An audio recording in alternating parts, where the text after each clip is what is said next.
Le trauma, les pathologies contemporaines, la crise écologique et la subjectivité. Il a coordonné un numéro de la célèbre revue du Journal des psychologues qui s'intitule Psychologie clinique et crise écologique. Et il a coordonné donc un ouvrage chez InPress qui s'intitule Les situations extrêmes. Voilà, donc je vais te laisser la parole. Alexandre, ah oui, j'ai oublié de dire que tu es membre de différents comités de revues, dont In Analysis, où tu as écrit d'ailleurs sur la crise écologique. Et donc je vais te laisser la parole. Excuse-moi, je n'ai pas noté le titre de ton intervention.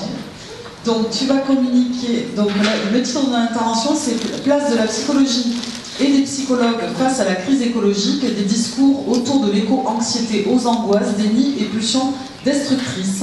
Et tu as donc 45 minutes.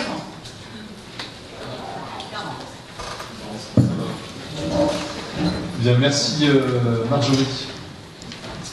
Donc, nul n'est sans savoir que nous traversons une période de mutation inédite de nos cadres de vie, de nos sociétés, qui n'en sont qu'à leur prémisse. L'actualité de la crise écologique est sans équivoque, canicule à répétition, feux de forêt, en ce moment même au Canada créant une pollution inédite à New York, sécheresse mettant à mal l'approvisionnement en eau et la sécurité alimentaire mondiale, en ce moment même en France avec la sécheresse hivernale, qu'est-ce que l'été va donner, et plus grave encore en Espagne et Portugal où les récoltes sont catastrophiques. Ce sont maintenant les inondations qui sévissent en Espagne, tout comme dans les Hautes-Pyrénées ou au Burundi. L'effondrement de la biodiversité a déjà eu lieu et se poursuit, 70% en 40 ans, ce qu'on appelle la 6e extinction de masse après les dinosaures.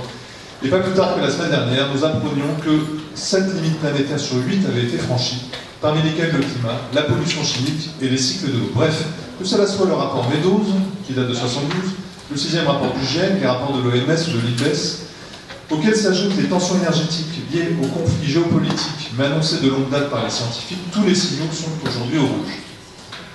C'est-à-dire qu'après une période dite de progrès, grâce à l'exploitation des énergies fossiles, donnant corps à nos fantasmes de domination de notre milieu, d'autonomie et d'expansion sans limite, ce sont bien les limites physiques qui se rappellent à nous et la toute-puissance de la nature qui met et va mettre à l'épreuve le travail de culture et de civilisation, qu'on le veuille ou non. Rappelons en effet, comme le dit Étienne Klein, que la physique n'est pas démocratique.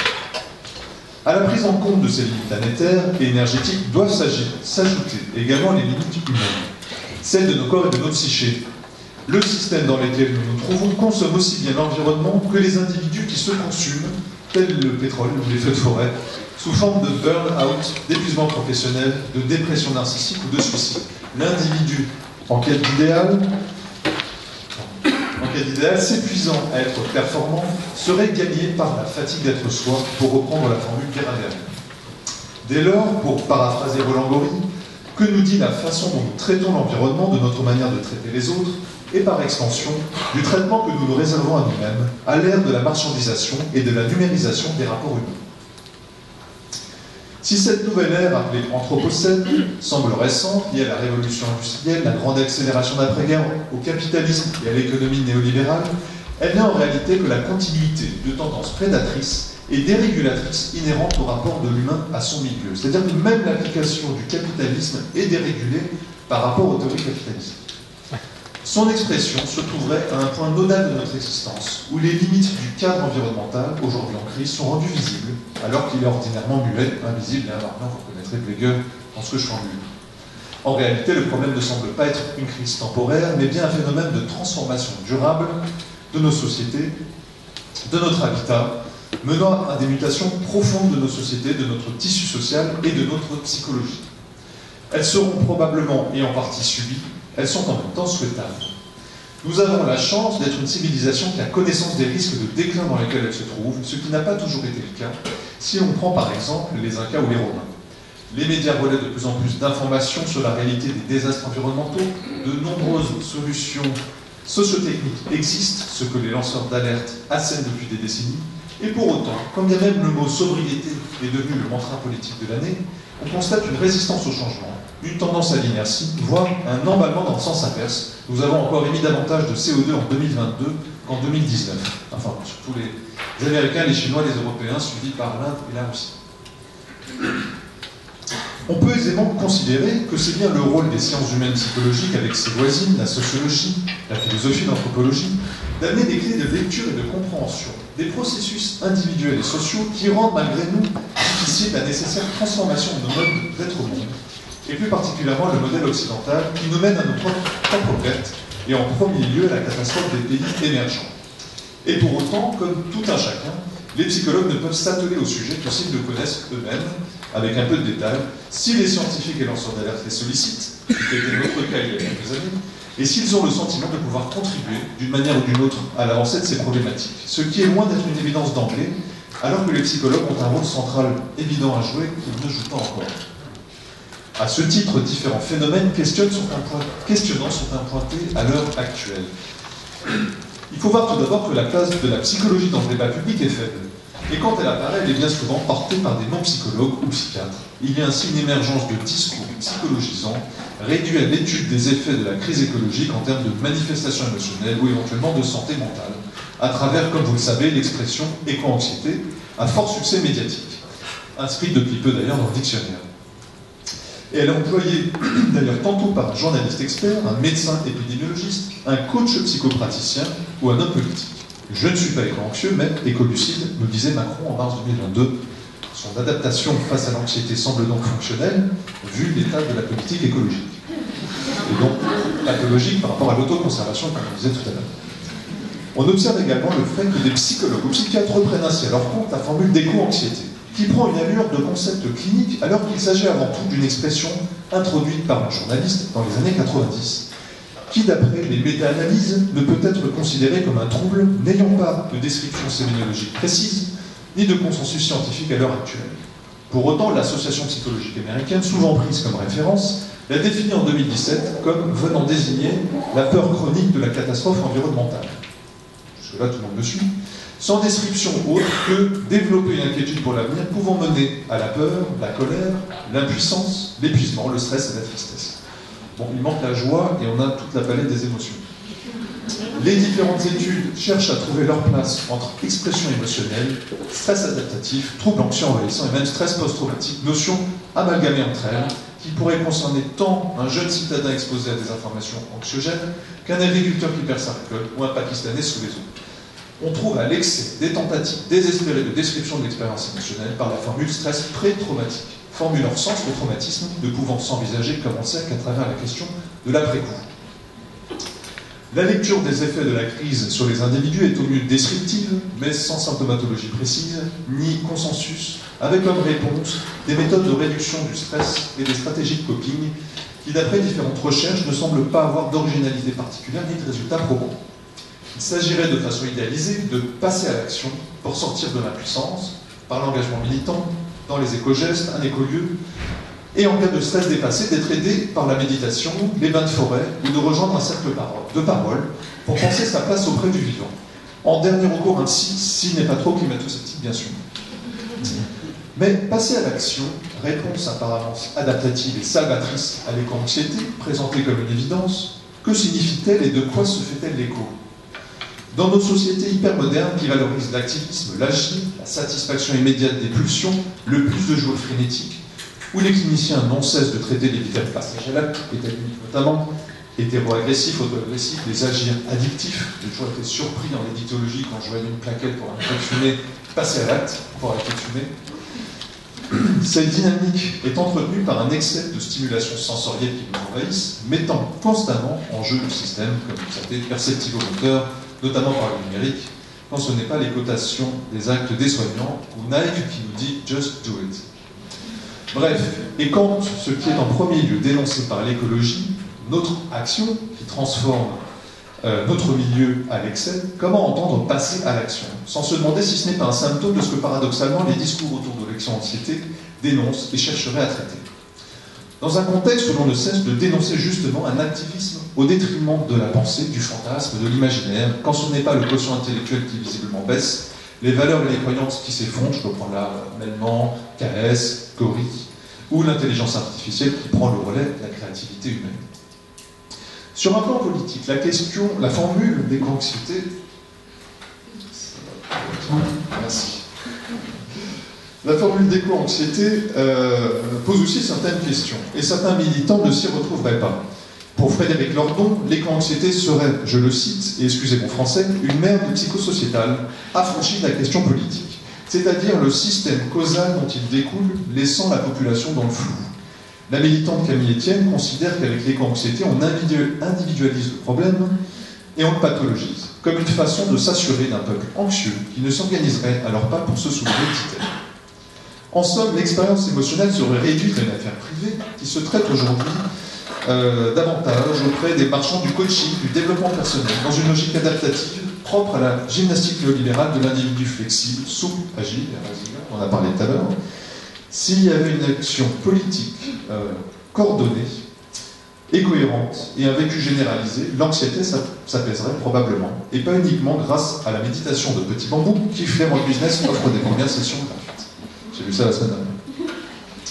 Par contre, il nous apparaît que l'éco-anxiété nous révèle par ailleurs tout autre chose que sa présumée fonction clinique. Alors qu'il semble courant d'employer de façon indifférenciée le terme d'éco-anxiété, comme on l'a vu pour des situations très hétérogènes, autant un citadin qui reçoit des infos anxiogènes sur son téléphone, une victime de feu de forêt ou d'une inondation, l'intérêt réside à notre sens non pas tant dans sa présumée fonction clinique, mais davantage dans sa fonction sociale. C'est ça l'utilité. L'éco-anxiété vient en effet nommer avant tout, et pour un collectif, une souffrance dans laquelle chacun va se reconnaître. Elle a ainsi pour fonction de faire consensus et de permettre l'appartenance à une même communauté morale qui partage la même souffrance collective. En somme, l'éco-anxiété permet de faire groupe et de faire corps, en appartenant au même corps souffrant de façon indifférenciée. C'est pour cela que les aspérités sont effacées. Cette appartenance permet une réassurance et une réorganisation psychique par le constat que l'on n'est pas seul, que l'on peut s'éveiller, s'appuyer sur un autre qui vit comme soi les mêmes choses, alors qu'en réalité, il y a des expériences fort différentes et parfois incomparables. Dernier point questionnant. Aucun ont pratiquement peu de travaux munis de discours pour décrire, comprendre et qualifier le versant des conduites destructrices, qui est pourtant central. Si ce n'est l'hypothèse neurobiologique intéressante, bien que remise en question de Sébastien Goller, autour du striatum et du circuit de la récompense. Peu de travaux sur l'hubris destructive, sur notre faim insatiable, notre plus de joie frénétique, nos fantasmes de toute puissance et leur poursuite, malgré la connaissance des risques pour notre autoconservation. Il existe pour autant beaucoup de travaux en psychopathologie sur la destructivité, le passage à l'acte et la psychopathologie et la criminalité. On pourrait dès lors se demander pourquoi sommes-nous autant focalisés sur les individus qui ont une réaction anxieuse adaptée à un contexte qui, lui, est bien pathologique, plutôt qu'aux autres, ceux et celles qui ne regardent pas le problème, qui ne peuvent le voir et qui le rejettent. La pathologie se trouve bien davantage à cet endroit, c'est-à-dire là où on n'en parle pas, que celle de l'éco-anxiété qui est surmédiatisée. Il y a un tour de force là assez extraordinaire qui sait digne peut-être du lobbying, mais je me fais peut-être une théorie du complot, je ne sais pas. Au-delà même du travail de rigueur que les psychistes ont à mener pour proposer une description des réactions émotionnelles cohérentes en se dégageant des discours médiatiques comme support à la clinique, nous devons penser ces questions cliniques. Quelle place est-ce que les psychologues cliniciens auraient-ils à prendre face à cette crise et à ces transformations, à côté d'autres champs des sciences humaines et surtout à côté des sciences du vivant et de la matière? De notre point de vue, il ne s'agira ici pas tant de réduire et de limiter la réflexion aux conduites individuelles, à l'éco-anxiété ni aux éco-gestes, même si ce soit tout à fait important, mais d'essayer de comprendre la place de l'homme dans son environnement, de l'homme comme part de l'environnement comme part de lui-même, et du lien pathologique humain-environnement, c'est-à-dire de la tendance inhérente à l'espèce humaine, à la dérégulation, qui l'amène si bien, comparé aux autres espèces, à évincer ses rivaux, se reproduire et étendre son territoire. Vaste entreprise qui demande bien sûr à se déployer, alors qu'il faut le dire, nous ne sommes face à l'urgence écologique, comme j'ai dit en introduction, pas encore à la hauteur du problème. Alors, il est essentiel que nous nous impliquions davantage aujourd'hui, comme l'a rappelé Davidé. Citons tout de même des travaux émergents depuis 3-4 ans, pour ne citer que ceux en clinique psychanalytique, de Roland Gori, de Luc Manignan, et en cherchant de belles références plus anciennes, Rodekes en 2012, Guattari en 89, Harold Searles ou les travaux de Batson en 72, des travaux très anciens, tout à fait passionnants, et enfin, pas des moindres, on trouve de très riches références chez Freud, nous les aborderons bientôt. Après avoir proposé une analyse de ce que les discours populaires et médiatiques révèlent de notre façon de traiter cette crise et de l'inquiétante reprise des psys sur ces discours, comment comprendre cliniquement l'objet de notre angoisse, Vous noterez que je trouve plus approprié de parler d'angoisse et non pas d'anxiété, et pas uniquement quand je me réfère à la psychanalyse. Car si l'on en revient à l'objet de notre peur, la crise écologique, c'est quand même un problème vertigineux. Eh bien, de quoi parle-t-on finalement? Rappelons que l'anxiété s'inscrit globalement plutôt dans un paradigme médical et comportemental, avec son cortège de symptômes psychosomatiques, allant du stress au trouble anxieux jusqu'à l'attaque de panique. Cette description amène une réponse adaptative, en tant que réaction adaptative normale face à une situation de danger. Si la souffrance devient cliniquement significative, on la traite par anxiolytique, gestion du stress par exemple. En général, le danger est identifié. Et ici serait donc question de la catastrophe environnementale. Mais comme vous l'aurez constaté, on met davantage à l'honneur essentiellement la question du climat, avec les COP notamment, et autres rapports du GIEC. La biodiversité semble avoir beaucoup moins de succès médiatique, alors qu'elle a ses rapports également, il baisse. Elle a aussi des COP, il y a la COP 15 récemment qui a été éclipsée par la Coupe du Monde au Qatar, le rapport du GIEC qui a été éclipsé par le transfert de Messi au Paris Saint-Germain à ce moment-là. Le football n'est décidément pas écologique. Pourquoi? Je pense que c'est parce que le climat, on se le représente peut-être un peu plus. C'est plus ou moins lointain, mais intellectuellement, on se le figure plus spontanément. Les canicules, les sécheresses, les feux de forêt, les inondations, la montée des eaux, etc. La biodiversité, les vers de terre, les abeilles, les moustiques, en moins sur pare-brise, il n'y a plus de moustiques sur pare-brise. La disparition des tigres aujourd'hui en plus grand nombre dans les eaux qu'à l'état naturel, c'est peut-être plus compliqué, alors même que la biodiversité est déjà effondrée et essentielle bien sûr à notre vie et survie. L'angoisse, contrairement à l'anxiété, se définit comme étant une peur sans objet, corrélée à un sentiment d'inquiétude lié à une menace à la fois imminente et indéterminée. Elle produit une conflictualité interne et non une adaptation. C'est-à-dire qu'il y a dans l'angoisse une dimension de prise et d'emprise du sujet, d'éminente passivation et de déplaisir. Mais cette passivité produit en retour une mobilisation.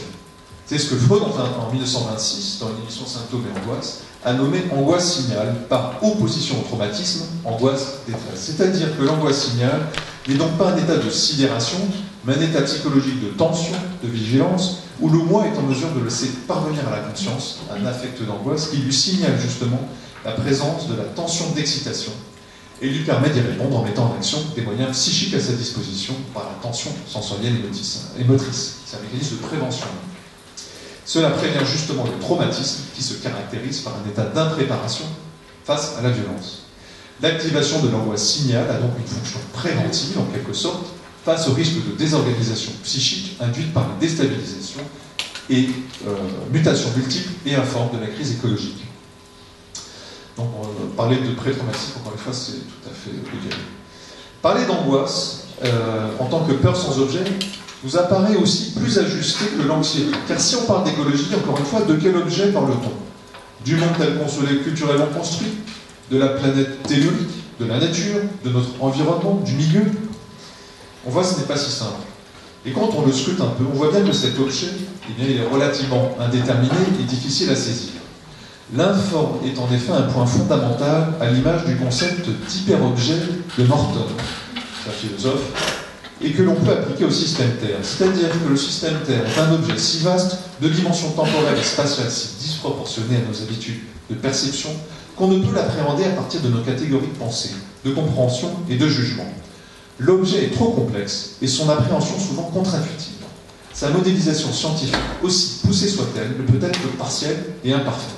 Je le cite, « Je peux penser et calculer le climat, mais je ne peux pas directement le toucher ou le voir.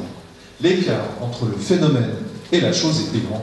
Les hyperobjets semblent prolonger ce que Sigmund Freud considérait comme la grande humiliation de l'humain après Copernic et Darwin. Il est bien trop complexe pour la science, nous dit Martin. » D'ailleurs, aujourd'hui, ces hyperobjets, c'est nous-mêmes qui les avons également créés. Günther Anders écrit dans les années 50 en quoi la bombe Hiroshima, cet objet qui excelle l'entendement, trop grand pour être pensé, imaginé et représenté. C'est-à-dire que si vous prenez la Tsar Bomba des Russes, essayez d'imaginer qu'elle était 3000 fois plus puissante qu'Hiroshima. C'est assez complexe à essayer de concevoir et d'imaginer.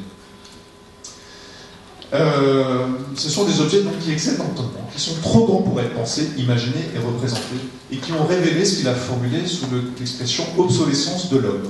L'humain aurait alors comme perdu le contrôle sur son propre pouvoir, au sens où la technique, qui lui a permis de maîtriser les processus naturels, l'a dépassé et l'a rendu paradoxalement obsolète.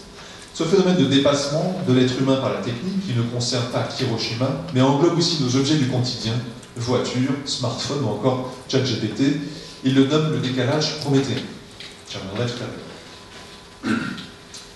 Serions-nous donc dans le déni, comme on l'a évoqué tout à l'heure, comme les discours médiatiques, voire scientifiques, le formulent, terme aussi très bien utilisé, c'est vraiment important qu'on y revienne, à la lumière de ce que l'on vient d'évoquer, il est en grande partie question avant tout, je le crois, de difficile représentation du problème en tant qu'hyper-objet. C'est-à-dire qu'avant d'être dénié, de dénier la réalité, on le voit bien, celle-ci n'est que partiellement saisissable. Je ne mets bien sûr pas de côté en vous disant cela la responsabilité des médias qui ne laissent qu'une petite tasse à l'écologie par rapport au reste, au poids des lobbies anti-écologie du pétrole ou de l'agroalimentaire qui ne sont que d'anciens lobbyistes du tabac, recyclés en semeur de doute. Je vous invite à voir la conférence de Gouillon, qui est professeur au Muséum d'histoire naturelle là-dessus, il explique très bien le travail des lobbies. Ou encore au greenwashing, ou tout le discours de la transition écologique qui ne se veut baser que sur les mêmes fantasmes de croissance infinie dans un monde fini, notamment l'idéalisation de la technologie, croissance verte, développement durable, avions à hydrogène, usines à recapture de CO2, toutes ces choses aussi fascinantes qu'inutiles. C'est aussi bien qu'un arbre, l'usine à recapture de CO2. L'accès à une partie de la réalité physique, et sous le prisme de reportages, articles, graphiques et rapports accessibles, nous permettent de ne concevoir qu'intellectuellement le problème et de ne se le représenter que partiellement. Se construire des représentations lorsque nous n'en éprouvons pas des phénomènes dans notre chair n'est pas spontané. À moins d'y être directement confronté, ce qui devient de plus en plus le cas à différentes échelles, nos canicules, nos feux, nos sécheresses, nous ne les ressentons pas toujours sur un plan sensoriel.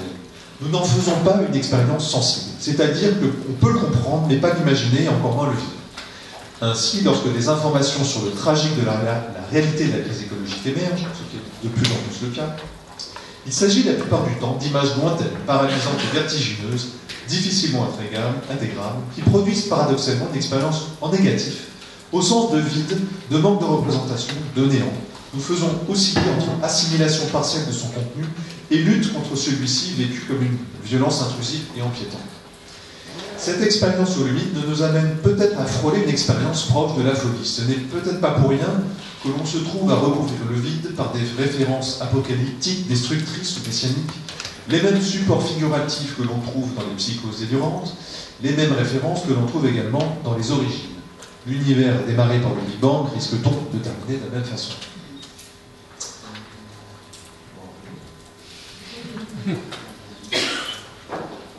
Alors, quel point de vue clinique peut-on tout de même essayer d'entrevoir pour cette angoisse sans objet, ou bien cette peur d'un hyper-objet par essence impossible à saisir dans sa totalité, qui produit en tout cas différents dangers pour le moi?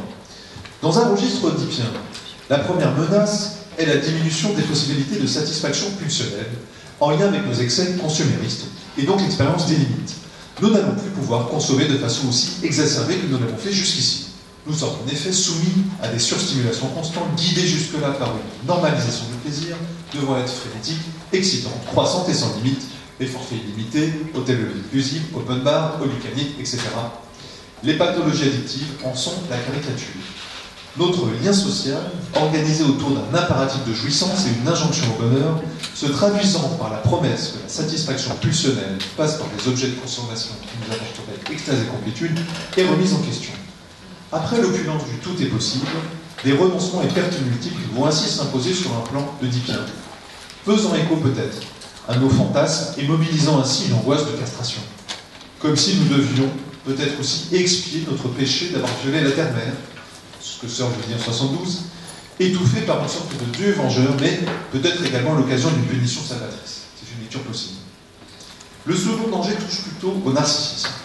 Nous nous trouvons dans un paradoxe, celui de ne plus pouvoir répondre aux attentes socio-culturelles de l'idéal du moi social, organisé autour de valeurs qui prônent la consommation, l'accumulation, la richesse et l'hédonisme. Le surmoi social hypermoderne n'exige plus que les désirs soient masqués, mais au contraire exhibés, sur les réseaux sociaux notamment, pour répondre notamment aux exigences de croissance économique et à l'idéal du moi pléonex, la pléonexie signifiant pour Platon en avoir plus que l'autre et en toute chose. Le modèle du bon citoyen qui consomme et participe à la croissance du PIB mettait déjà le sujet dans une position intenable. C'est un du tout est possible, fais ce que tu veux, mais sois le meilleur, sois unique, mais dans la norme. Et si l'on n'y arrive pas, pardonnez mon français à nouveau, eh bien on est une merde, au sens où on peut se vivre soi-même comme étant également un déchet. D'où l'explosion ces dernières décennies des dépressions narcissiques liées à la fatigue d'être soi, fatigue d'avoir à se réaliser, s'améliorer, se développer perpétuellement, accroître son bonheur, son agilité, et trouver du sens à la vie, notamment grâce au développement personnel et les apôtres de la psychologie positive, qui est toujours numéro 1 des ventes de livres, devant la guide de cuisine, de voyage et autres, semble être l'idéal contemporain. Mais ce carnaval priatique mène au plus de jouir pour un individu devenu plein à jouir. Là, il y a quelque chose qui ne va plus dans ce système non plus. S'ajoute en tout cas à ce modèle déjà délétère un nouveau paradoxe. Soyez sobre, c'est vertueux, parce qu'il y a de pétrole et de gaz russe, mais pas tellement pour le climat. Mais consommez, comme nous y invitent tous ces panneaux publicitaires numériques oppressants qui ont envahi l'espace urbain, je ne sais pas si vous avez remarqué, qui nous invitent à faire un Paris-New York à 200 €, manger autant d'hamburgers que possible, s'engager dans une association écolo. Donc on a un panneau qui consomme des ressources, qui du coup nous incite à aller dans une association écologique, voire afficher un arbre. J'ai vu ça il n'y a pas longtemps. C'est-à-dire que la simulation d'arbres est mise en scène par un simulacre. Enfin, il y a un truc qui est presque délirant. Enfin, à un niveau plus archaïque, la crise écologique interroge au premier plan les dangers pour l'autoconservation, le travail de civilisation et le risque de retour à la sauvagerie. Tout ça est alimenté par les imaginaires type Mad Max et autres. Va-t-on survivre et nous adapter à ces mutations, événements climatiques extrêmes, risques de famine, guerre pour les ressources, réfugiés écologiques par millions, David nous en parlera peut-être, alors qu'au premier manque de papier toilette ou de pétrole, les altercations émergent déjà. Ils sont très médiatisés aussi. La planète en crise risquerait de mener d'un monde d'abondance grâce au progrès à un monde carencé grâce à ce même progrès, ce qui est à même de produire des états de détresse primaire, d'effondrement et d'agonie. Il s'agit de situations extrêmes à risque pour la survie de l'espèce humaine et de l'environnement, ce qui peut être transposé au modèle de l'environnement parental, ne pouvant plus assurer ses fonctions de présence et de sécurité, et d'être confronté à de possibles catastrophes réelles, ce qui est déjà le cas des névroses traumatiques post-événements climatiques extrêmes, largement identifiées sur un plan clinique dans la littérature, et notamment les expériences extrêmes de perte et d'exil que cela occasionne. Un certain nombre de réfugiés sont déjà des réfugiés climatiques, qu'on ne nomme pas en tant que tels. Si l'on prend la question des famines dans certaines régions du fait d'un manque de récolte lié à la dégradation du climat, on ne devrait d'ailleurs plus les nommer catastrophes naturelles, mais peut-être plutôt catastrophes anthropocéniques.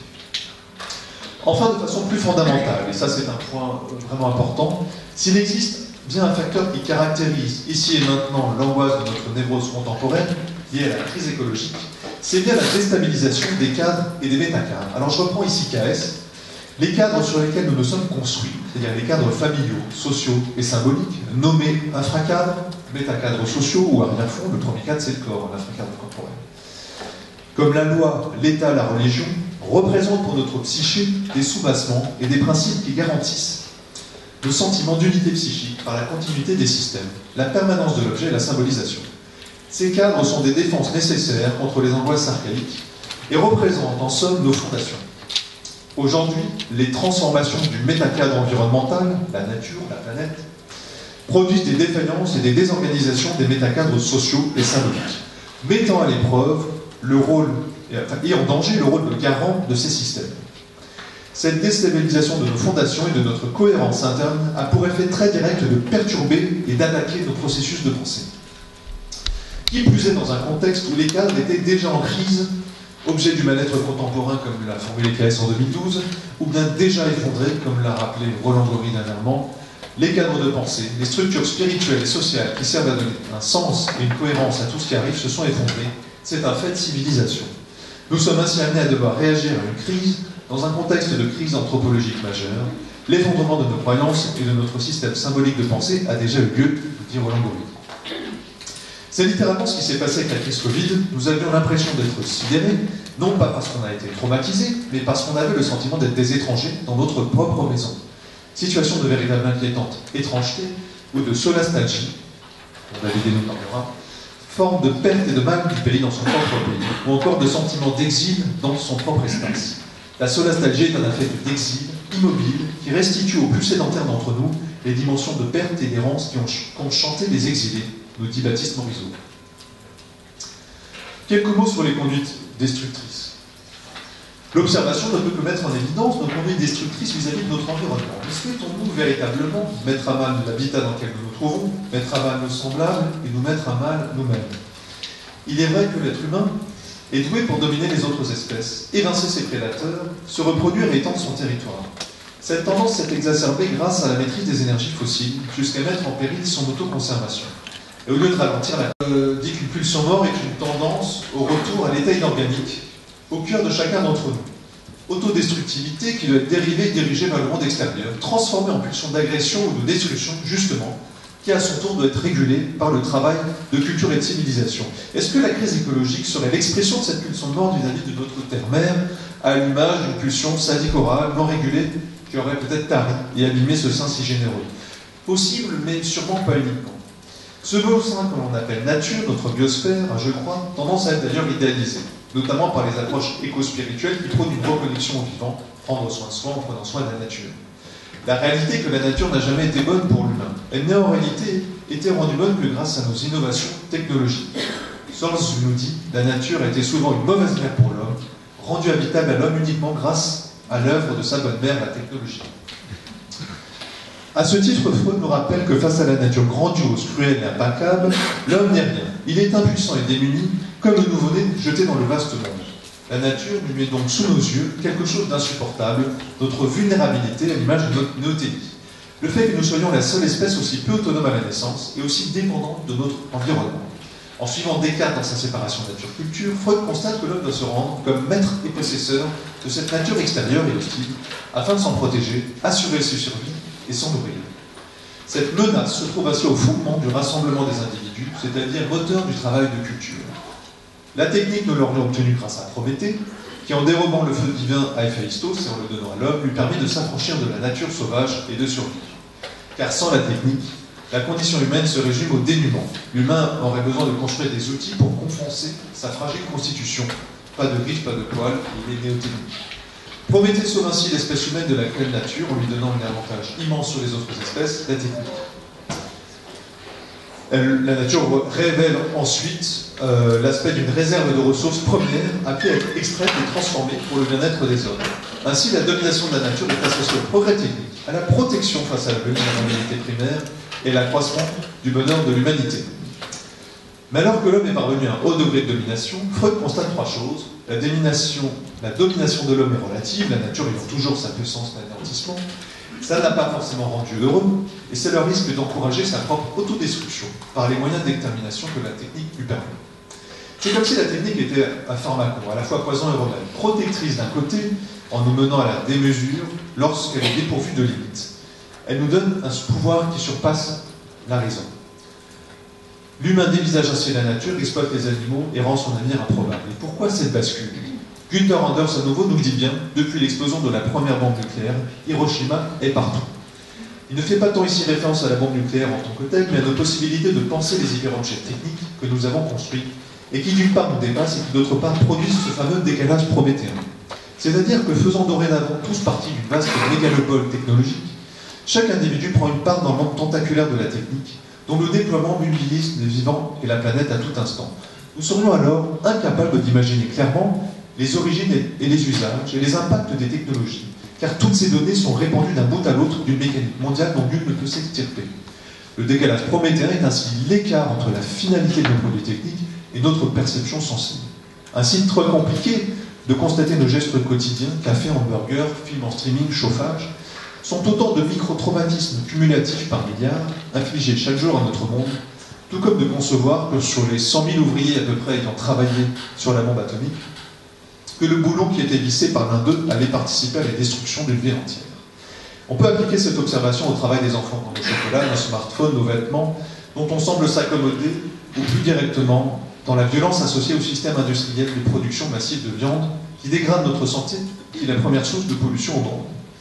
La destructivité directe ou par omission est à l'œuvre vis-à-vis du monde extérieur, mais également vis-à-vis de nous-mêmes. Dans tous les cas, il s'agit du même décalage prométhéen.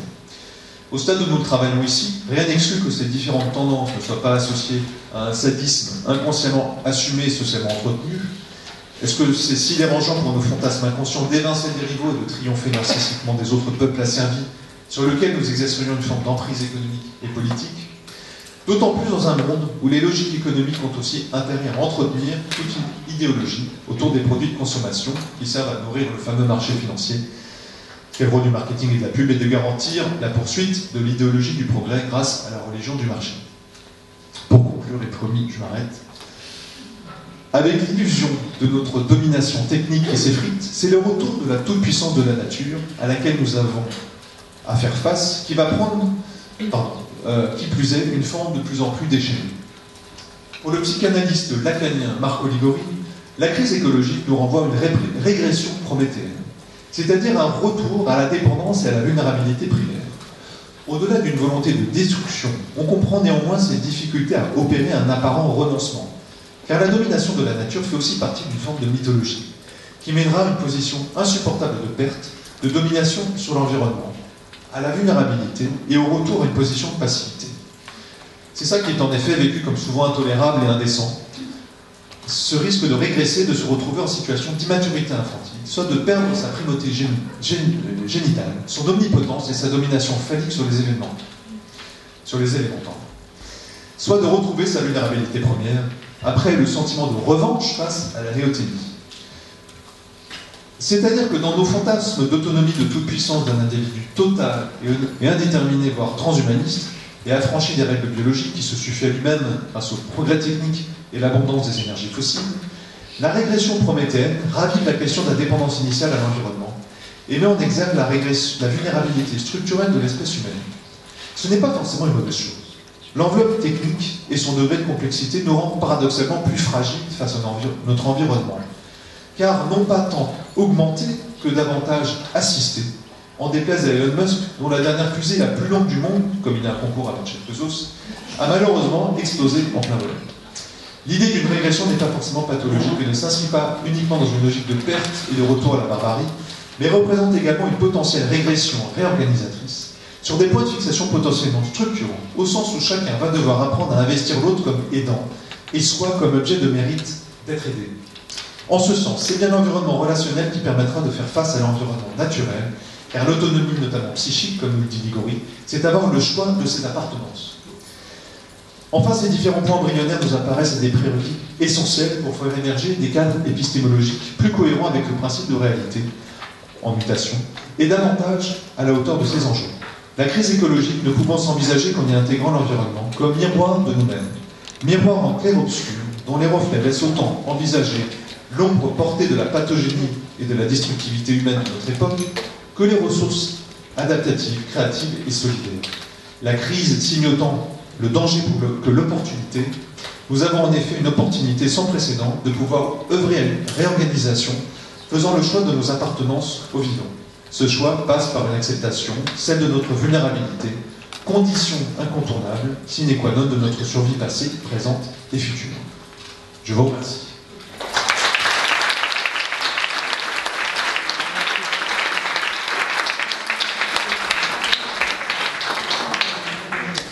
Merci beaucoup Alexandre, nous ne sommes jamais déçus. Des interventions qui sont fécondes, riches, luxuriantes, comme la forêt d'Amazonie, enfin pas que, et qui éveillent les esprits. Donc des communications qui sont toujours très incisives et pertinentes. Difficile de discuter une intervention avec laquelle on est d'accord, sur tous les points. C'est compliqué. Voilà, j'aurais 2-3 questions parce que du coup le temps a été dépassé, mais bon, en même temps ça valait le coup. Parce que tu parles du burn-out, tu dis que les humains se consument comme ils consomment, tout autant, proportionnellement peut-être comme ils consomment. Je voulais savoir si tu mettais en lien le burn-out avec la crise écologique. Est-ce que ça agirait de manière insidieuse sur le psychisme des êtres humains? Ensuite, je voulais aussi te remercier de nous rappeler que le concept d'éco-anxiété est un concept, si on peut appeler ça un concept, galvaudé. Une expression. Oui, voilà, une expression. J'aime bien comment tu rends les choses dramatiques, humoristiques. Et de rappeler aussi le déni de nos politiques. Alors je voulais poser la question de sagesse, c'est dommage, je n'ai pas eu l'occasion, mais ça s'y prête pour le coup. Et notamment, tu sais, quand tu parles d'Emmanuel Macron et qui dit qu'il est écolucide, N'y aurait-il pas une dénégation de Denis? C'est-à-dire, est-ce qu'il ne nierait pas le déni lui-même? Je ne sais pas. Et puis tu rappelles à juste titre toute la question de la mélancolie, qui est vraiment centrale. Alors, peut-être que... Alors, vos communications avec Sarchitesson se répondent, et je pense que la tienne répondra, enfin, les deux vont se répondre. La question de la mélancolie, c'est-à-dire la manière qu'on a de traiter la nature comme on se traite nous-mêmes. C'est-à-dire traiter l'objet comme on se traite soi-même, tel que Freud l'a développé dans la mélancolie. Donc comme un déchet. Voilà. Et puis quoi d'autre? Alors tu parles des fantasmes de toute puissance. Est-ce que ce ne sont pas est-ce que ce n'est pas le principe même du fantasme de toute puissance que d'aller à l'encontre de l'autoconservation? Je crois que c'est tout pour pouvoir laisser la parole au public. Merci encore pour vraiment cette intervention éclairante et qui permet de ne pas utiliser la psychologie en saupoudrage, tel que tu as pu le pointer, parce que les psychologues ne sont pas les bienvenus au gouvernement. Les psychologues cliniciens qui pensent, notamment. Merci beaucoup.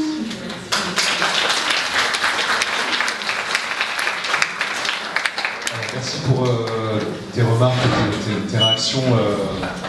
Je vais essayer de répondre. Mais si tu veux, c'est vrai que c'est important de... moi, c'est un scientifique qui m'a sollicité pour travailler sur ces questions. C'est vrai que j'étais comme tout le monde, je m'intéressais de près ou de loin, mais j'ai commencé à travailler parce qu'il m'a sollicité là-dessus. Je me suis mis à regarder ce qu'il disait, et puis une fois concerné par le sujet, je ne me sentais plus travailler autre chose. Et puis en fait, j'ai senti surtout que ça venait à une autre échelle et à d'autres échelles révéler d'autres tendances dans lesquelles on est inscrit, notamment dans le champ des institutions sanitaires et sociales dans lesquelles on intervient. On peut dupliquer ça aussi au champ scolaire, au champ de l'éducation nationale, enfin toutes les crises dans lesquelles on peut se trouver. Il y a vraiment des homologies à différentes échelles de ce qui se passe à la fois pour la nature, se passe à la fois pour les institutions et se passe vis-à-vis de nous-mêmes et de nos relations aux autres. Et en ce sens, effectivement, les scientifiques ne font que alerter et ne font que effectivement, exprimer ce manque de mobilisation à la fois des populations, des discours. Alors c'est en train de bouger quand même, sur un plan anthropologique aussi. Il faut voir que depuis les rapports Meadows, c'est vrai, ça fait 50 ans, mais en même temps 50 ans à l'échelle humaine et anthropologique, c'est pas tant que ça. Donc il faut aussi du temps pour bouger, et le temps pour bouger, il n'est peut-être pas en accord non plus avec la physique et l'accélération aussi inédite dans laquelle le système Terre est en train d'évoluer, c'est-à-dire que l'augmentation possible là, de 2, 3, 4, 5 degrés, c'est ce qui s'est fait du passage de l'époque glaciaire à l'Holocène d'aujourd'hui. C'était 20 000 ans. Là, potentiellement, ça va être en un siècle. Donc, comment la nature a ça, c'est très compliqué. Comment nous, sur un processus de pensée, de catégorie de pensée, on arrive à penser les choses, c'est vraiment un enjeu. Pour te répondre, du coup, alors j'ai démarré par Macron, dire écolucide par rapport à éco-anxieux, déjà c'est montrer l'aspect résilient, sûrement, dans lequel il se trouve, lui-même n'est pas atteint par ça, et puis il va continuer à être combatif. Mais d'ailleurs, l'expression éco-anxiété, comme je disais, elle ne plaît pas non plus ça aux militants, parce qu'effectivement, ça vient, on ne sait pas trop, ça vient pathologiser, si ça vient être une expression émotionnelle, ou qualifier une expression émotionnelle. Donc on a à la fois un fourvoiement autour de cette expression, et en même temps, il y a une lutte pour dire, il y a des expressions comme je suis éco-colère, je suis éco-furieux, ça c'était leur nom, je suis éco-lucide. Donc c'est pas satisfaisant même pour les militants eux-mêmes, parce qu'ils sentent aussi que c'est dépolitisé. Ils sentent aussi qu'on vient réduire, comme ça peut être la tendance aussi dans les institutions, vous n'allez pas bien, vous êtes en burn-out, on va mettre des séances de psychologique pour vous, et donc ça va être traité dans une affaire privée. Il y a l'ouvrage de Cavana et Illous sur la apicratie, qui est vraiment très intéressant là-dessus, sur les apôtres de la psychologie positive qui sont dans les organisations, et où finalement c'est l'individu qui doit s'adapter à l'organisation et pas l'organisation. Donc il doit être plus flexible, résilient, adaptable, et pas repenser l'organisation de l'entreprise, de l'hôpital. Donc c'est la même chose pour la planète, peut-être.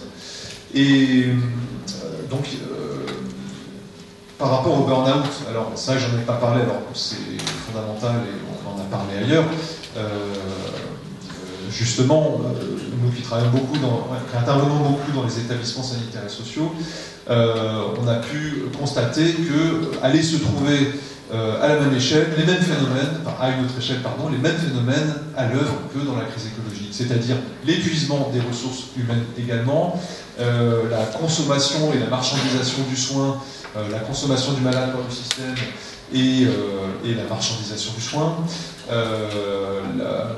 la perte d'habitabilité des milieux institutionnels, c'est-à-dire que les soignants, ils se retrouvent plus, ils savent plus où ils habitent, ils se retrouvent plus non plus, là ils se trouvent, voire ils fuient, ils bifurquent, voire ils développent une forme d'autonomie, j'ai lu ça récemment, des services qui tiennent encore debout, développent une espèce de fonctionnement en autonomie, en autosuffisance, comme ces élus qui sont autosuffisants, pour arriver à continuer à vivre et à survivre.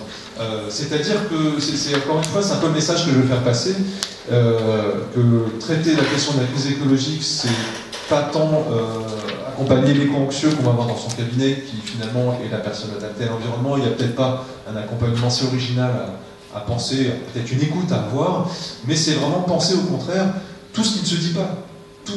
Moi, ça me questionne plus le patient qui ne parle jamais d'écologie, le patient qui ne parle jamais de crise climatique, qui ne parle jamais de ces questions-là. Et alors, j'ai beau travailler le sujet depuis plusieurs années, je n'ai absolument aucun patient éco-anxieux, ou très rarement. Et ça, c'est la vraie question clinique. Qu'est-ce qui fait qu'on n'en parle pas? Qu'est-ce qui fait que, vous allez en vacances, dans une discussion, au bistrot, en famille, etc., on n'en parle pas? Ça révèle quelque chose, effectivement, tout à fait cliniquement intriguant. Je ne sais pas si j'ai répondu à ta question, mais effectivement, le burn-out. La planche disait bien, alors c'est là où se pose la question aussi, pulsion de mort ou pulsion de vie. Hein, la prolifération, c'est quand même se reproduire. La consommation, c'est quand même une forme de recherche d'excitation qui va quand même plutôt du côté de la pulsion de vie, qui ne serait pas assez régulée par la pulsion de mort qui viendrait justement abaisser les seuils d'excitation. Et donc la question, elle se pose vraiment sur un plan métapsychologique dans ces termes-là, et la planche disait bien, on peut aller pour nos plaisirs à l'encontre de notre autoconservation aussi. Donc pas que pour la survie, hein, pas que pour des mécanismes fonctionnels de déni, effectivement pour apaiser l'angoisse au détriment de l'autoconservation. Je ne regarde pas le climat, ça je ne suis pas angoissé, je ne regarde pas les problèmes, je ne suis pas angoissé. Donc effectivement, c'est fonctionnel, mais pathologique par rapport à l'autoconservation. Par contre, effectivement, dans quelle mesure on peut aller aussi du côté de nos plaisirs, de notre excitation, du plus de jouir, comme la société aussi nous y amène, au détriment de l'autoconservation, et je pense qu'il faut aussi aller creuser de ce côté-là. Et je vais laisser la réponse sur la mélancolie à David, parce que je pense qu'il va nous dire pas mal de trucs là-dessus. Merci beaucoup de nous dire que c'est pas à l'être humain de s'adapter à un environnement hostile, c'est contre nature en fait. Et donc voilà, mais oui, absolument. Est-ce qu'il y a des questions dans le public ou des remarques?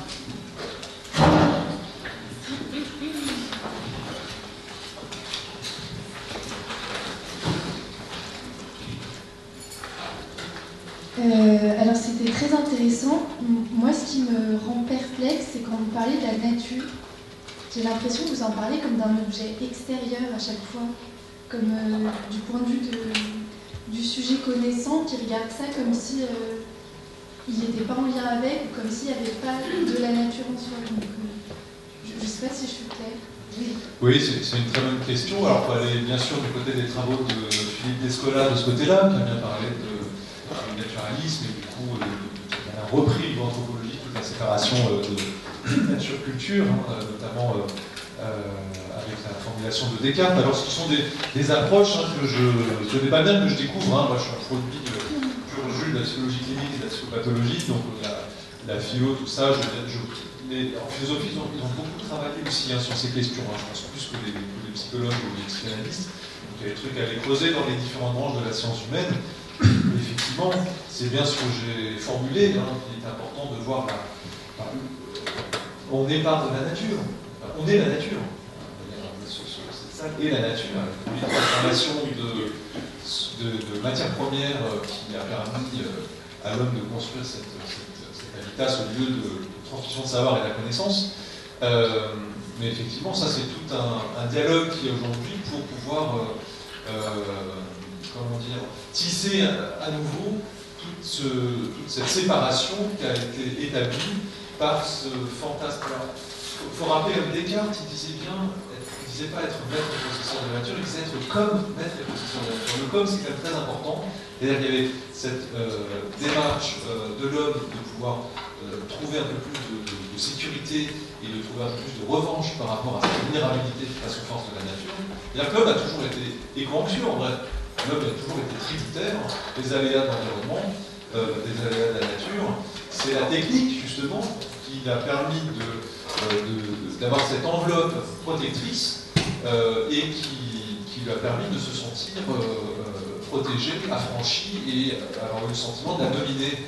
Et en ce sens, d'avoir trouvé, c'est une hypothèse, une forme de revanche face à cette forme de néothénie, face à cette forme de vulnérabilité ontologique. Mais, donc c'est important de voir que c'est comme ça qu'on s'est structuré, que c'est structuré les sociétés notamment occidentalisées, et nos catégories, nos cadres de pensée. Maintenant, il y a des travaux qui remettent en question aussi, parce qu'on peut avoir aussi tendance à idéaliser les peuples, un peu le mythe du bon sauvage, qui lui est en harmonie avec la nature, les aborigènes en Australie, qui effectivement ont un rapport à l'animal qu'ils tuent, qu'ils mangent, qui est comme un frère, il y a une fraternité, etc. D'autres disent que donc nous les occidentaux, bon, on fait pas bien, on veut devenir de la technique et les tribus font comme il faut. Bref, pour dire qu'il y a d'autres approches, d'autres lectures qui disent aussi que l'homme, d'une manière ou d'une autre, trouve moyen de mettre la nature à distance. Il trouve des manières de la mettre, de se séparer d'elle. Donc il y a quelque chose qui est, soit il faut aller, ça je ne vais pas creuser suffisamment encore, soit il faut aller du côté effectivement de ces peuples, ces sociétés qui sont davantage, comme on dirait vulgairement, en harmonie avec la nature, en tout cas plus en accord et moins dans une dérégulation de l'environnement, qui va du coup détruire, soit on a peut-être quelque chose de complètement inédit aussi à penser dans notre rapport à l'espace, au matériel, au minéral, etc., etc. Je sais pas si ma réponse est claire. Oui, mais moi ça me fait songer, est-ce qu'il n'y a pas aussi à réintroduire quelque chose au-delà de penser tout le temps, est-ce qu'il n'y a pas un autre mode qui est de l'ordre du sentir, de l'intuitif, qui est développé par ces peuples-là, qui ne serait pas la seule réponse, mais où les deux champs permettraient de penser est-ce que l'autre champ ne peut pas penser ou qui ne peut pas sentir. Oui, la question du sensoriel, j'en ai pas mal parlé. Hein. C'est vrai que ça, c'est tout à fait fondamental pour pouvoir du coup, vivre plutôt que se représenter intellectuellement un certain nombre d'éléments qu'on peut se représenter de façon conceptuelle, qu'on peut penser, mais qu'on ne va pas forcément ressentir. Donc, oui, tout à fait. C'est vrai qu'il y a une forme d'ascétisation d'un certain nombre de choses. Aujourd'hui, dans nos sociétés contemporaines, on ne prenait pas autant de douches il y a 50 ans, par exemple, et tout ça, ça crée encore une fois une forme d'enveloppe technique par rapport à des choses qui sont plus archaïques en quelque sorte, et qui peut-être peuvent être une façon de se sentir un peu moins différent d'autres éléments de notre habitat, de notre milieu. C'est moi ce qui m'a possible. On va devoir s'arrêter là. Je suis navrée.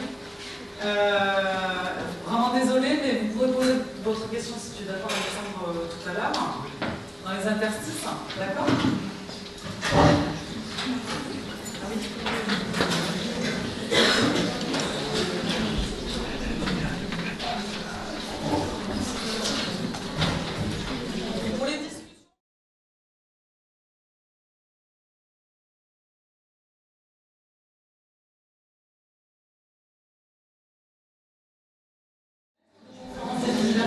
En psychopathologie clinique à l'Université de Nantes. On te félicite. Un nouveau collègue qui est entré dans la famille, la grande famille universitaire, à la communauté, très sympathique, nouvelle génération. Il en manque certains, on espère qu'ils viendront prochainement. Alors, tu vas nous présenter donc une réflexion sur la notion de solastalgie et des... Pardon. les repères et les continuités théoriques avec une notion de nostalgie et de mélancolie. On t'écoute donc déjà 45 minutes.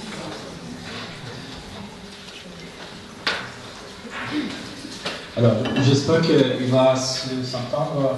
Je commence avec ça. Oui, mais comme je suis italien, je bouge tout le temps et...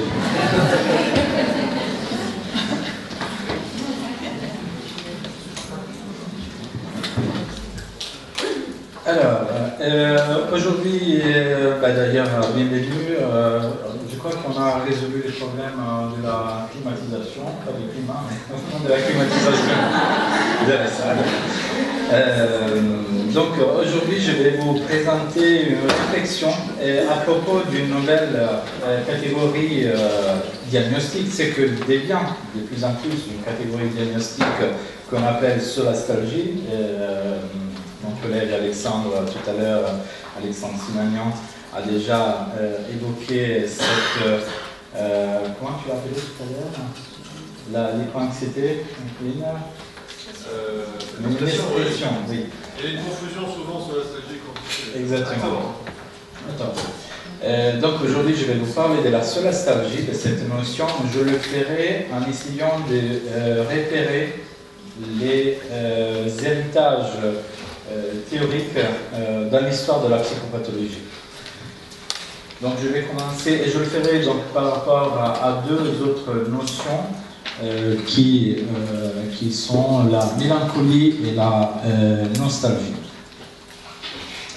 Donc, je vais d'abord commencer par la mélancolie, parce que la mélancolie, c'est la catégorie diagnostique qui est parue en première par rapport aux autres deux dans l'histoire de la médecine, donc dans le laminage médical. Et retracer l'origine du concept de mélancolie est une tâche ardue et probablement qui restera inachevée parce que les origines de la mélancolie se perdent dans la nuit du temps.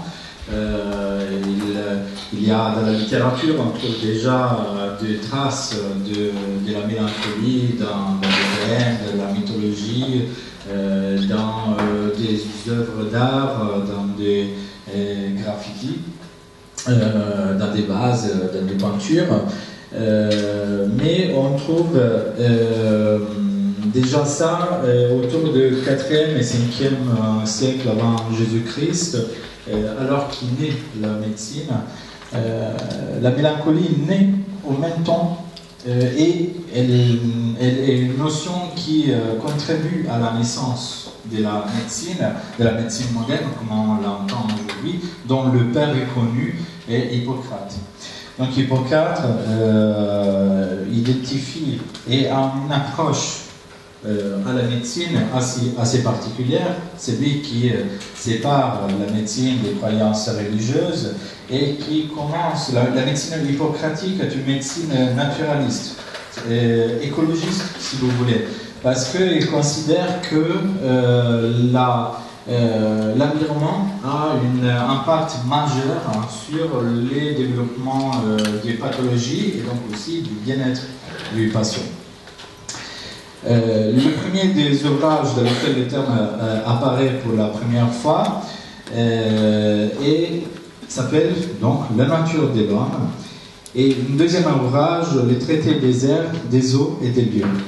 Ces titres révèlent l'essence de la médecine hippocratique qui vont un lien très étroit entre l'être humain et son environnement. Ces deux textes sont doublement importants car au-delà de l'affection mélancolique qui nous intéresse, c'est ici qu'Hippocrate présente pour la première fois de manière organique la célèbre théorie des 4 humeurs.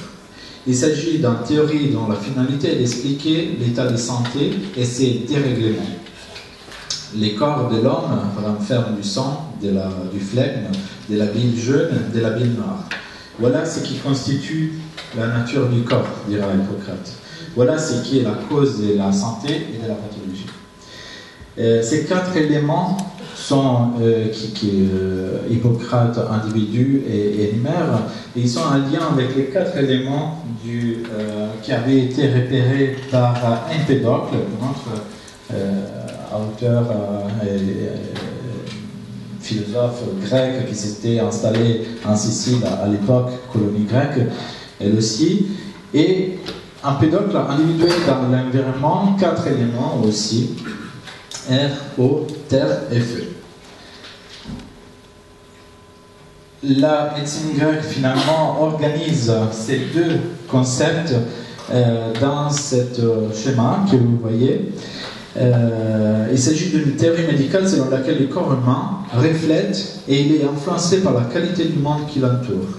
Comme vous pouvez l'apprécier dans ces schémas, qui est donc le résultat des conceptions croisées d'Empédocle sur la nature de l'univers et du monde et d'Hippocrate sur la nature de l'homme, Hippocrate établit un rapport très net entre les cycles naturels des humeurs et les cycles des saisons. Chaque humeur donc domine une saison et partage est dominée par une saison et partage avec celle-ci les qualités élémentaires du chaud, du sec, du humide et du froid. Voilà qu'on voit apparaître aussi la question climatique déjà depuis au moins 2600 ans et depuis le début de la médecine. Donc la première fois où la notion de mélancolie paraît dans la littérature médicale, elle est faite dans un rapport qui la lie aux caractéristiques environnementales. Selon Hippocrate, le médecin, avant d'approcher les patients, doit d'abord s'intéresser au milieu où celui-ci demeure. Il observe les airs, les lieux, les eaux, où se trouvent les malades. La notion de mélancolie naît avec une médecine qui tisse des parallèles entre les matières qui circulent dans l'environnement naturel et celles qui circulent dans l'environnement corps. Il est particulièrement avisé sur les qualités climatiques, froid, chaud, sec, humide du milieu. La mélancolie donc est encore décrite par Hippocrate dans d'autres ouvrages, les aphorismes par exemple, comme un état témoigné par la présence d'une crainte et du découragement persistant. Je vous invite à poser l'attention parce qu'on retrouvera ça aussi dans les autres notions telles que la nostalgie et la solastalgie, ce qui nous intéresse particulièrement aujourd'hui. Il arrive la plupart du temps en mélancolie des symptômes suivants. Ils sont parfois taciturnes, solitaires, ils aiment les lieux déserts. Ils se détournent des hommes pensant que la vue de leurs familiers est celle de l'étranger. Ce n'est pas d'une manière différente qu'il arrive à ceux qui sont attachés avec ardeur l'acquisition du savoir, d'échasser toutes les autres préoccupations, de faire de leur seul attachement la sagesse. Ça c'était donc l'approche hippocratique et on passe à Aristote qui vient juste après Hippocrate. Et que lui, philosophe, a une idée très précise et développe une théorie très articulée sur la raison pour laquelle la mélancolie a lieu. Contemporain du médecin Hippocrate, les mathématiciens et philosophes Aristote proposent un nouveau paradigme pour rendre compte de l'étiologie de la mélancolie. Chez Aristote, la mélancolie est une pathologie qui peut prendre deux formes différentes.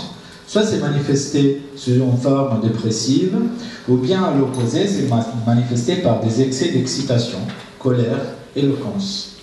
Et là encore, comme tout à l'heure on l'avait repéré, Alexandre l'avait souligné, on voit comment la quête d'une définition d'une nosologie précise, quand on essaie de construire les cadres théoriques d'une pathologie, souvent on note et on remarque dans l'histoire de cette construction, voilà, ces mouvements qui met ensemble des symptômes très différents et qui finissent pour dire tout et rien de la pathologie et de l'expérience.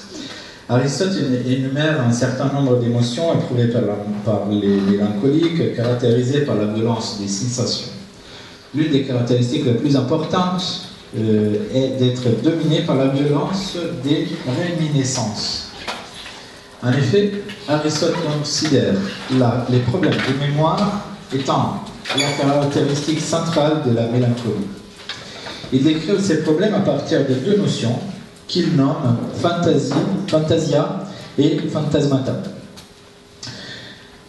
La fantasia, chez Aristote, est l'impression sensible ce qui correspond grosso modo aux impressions brutes non élaborées que Bion appelle les éléments bêta. Les impressions doivent être transformées en ce qu'il appelle fantasmata, et Bion appellerait donc l'élément alpha, afin de pouvoir servir la création de la pensée. Si la fantaisie, c'est-à-dire l'image que l'objet imprime sur le psychisme du sujet, il n'est pas transformé en fantasmata, donc sa représentation élaborée, il ne pourrait pas s'inscrire dans les réseaux de la mémoire. Il ne pourrait pas s'inscrire dans les lieux de la mémoire. Or, les problèmes du mélancolique, selon Aristote, est précisément de ne pas avoir la faculté d'organiser sa mémoire en réseau et par conséquent d'être continuellement envahi par des images qui reviennent de manière incontrôlée et dont il est envahi. Le fantasmata d'Aristote sera donc l'image, fantasia, rendue localisable, traçable, inscrite dans un lieu. Une image qui est disponible pour être retrouvée quand le penseur le souhaite. Il s'agit de la même métaphore qu'on retrouve aussi chez Platon et les stoïciens. La mémoire fonctionnerait comme une tablette de cire où l'empreinte de l'objet s'y fixe. Pour qu'il y ait des mémoires, il faut que l'empreinte marque ces lieux. Inversement, chez les mélancoliques, ce qui fait défaut, c'est la possibilité du passage de l'impression sensible à la représentation. Au passage, c'est ce qui vient suivant précisément la même logique, indique comme l'incapacité du psychotique de métaboliser les éléments bêta, les transformant en éléments alpha.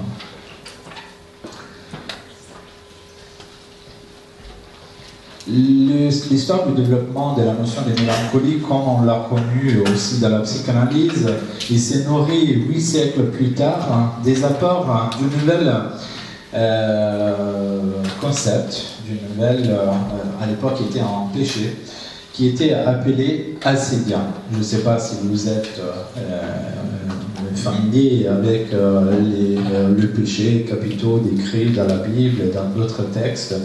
Mais acédia, 8 siècles après Aristote, c'est donc un péché qui fait son apparition chez les auteurs chrétiens et que récalque de manière très précise l'architecture théorique de la mélancolie décrite par Aristote.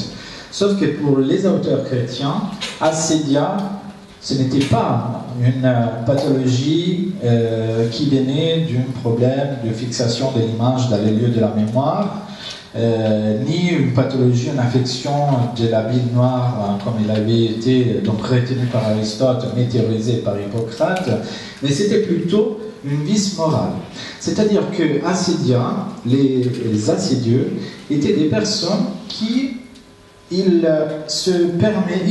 laissaient les démons le tenter à travers les images. Parce que les images, je vous rappelle, un peu comme dans l'islam aujourd'hui, à l'époque du christianisme, du premier millénaire, l'image était interdite, la représentation de Dieu était interdite.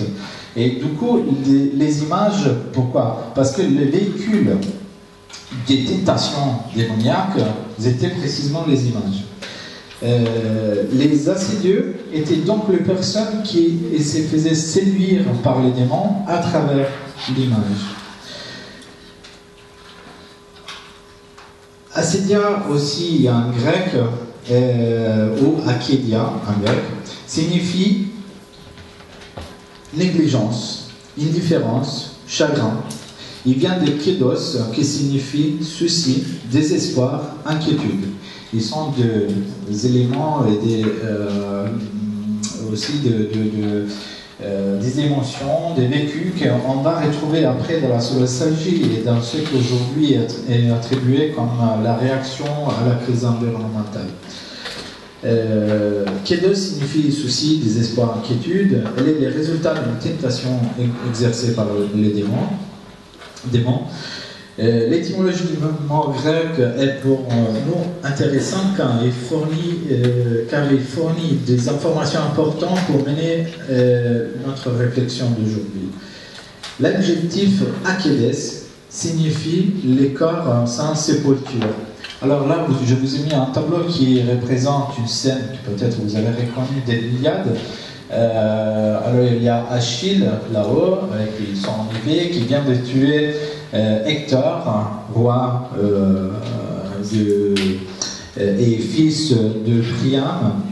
Priam, le roi, vient récupérer son fils qui est resté sans sépulture. Et Priam, là, est Akédès, c'est-à-dire il est dans ces sentiments de désespoir, car le corps du fils, il n'a pas pu encore être